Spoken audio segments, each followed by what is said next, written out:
everyone, and welcome back. Our hero of the Bible this week is Samuel, the last judge.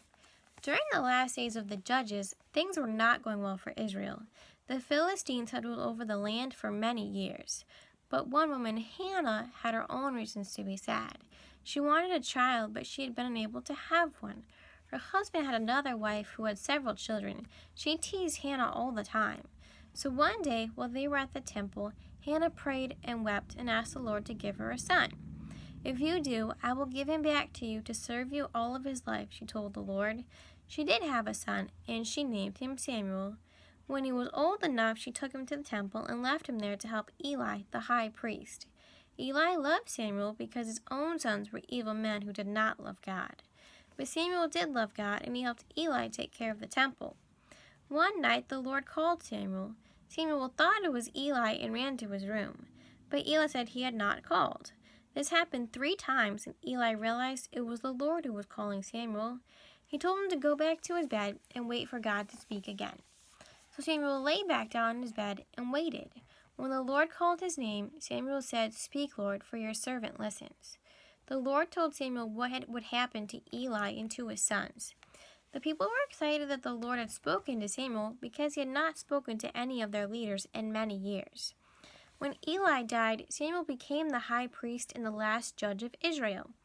The people came to him for advice. They allowed him to settle their arguments. He even defeated the Philistines in one battle by calling on the Lord, who frightened the Philistines with thunder. But the people decided they wanted a king instead of a judge. Samuel warned them that this was a bad idea. A king would force their sons to join the army, and he would charge taxes. He would take whatever he needed whenever he wanted. "The Lord should rule over you instead," Samuel said. But the people insisted on having a king. "We want to be like all the other countries," they said. So the Lord helped Samuel pick a king. All his life, Samuel prayed for the people, and he tried to help them do the right thing. Bad news. When the Lord called to Samuel in the night, the message he had was bad news for Eli, the priest.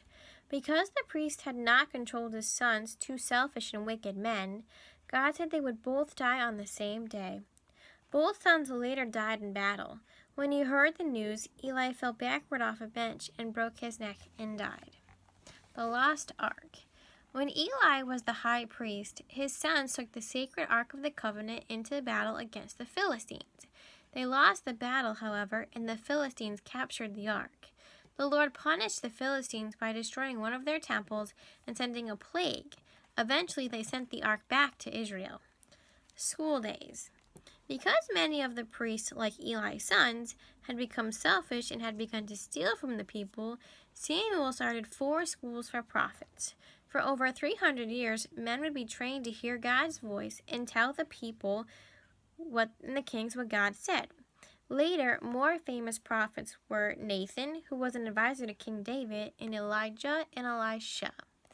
Well, I hope you enjoyed and learned something, and as always, you are invited to Sunday school at Pasco Community Baptist Church on Sundays at 10.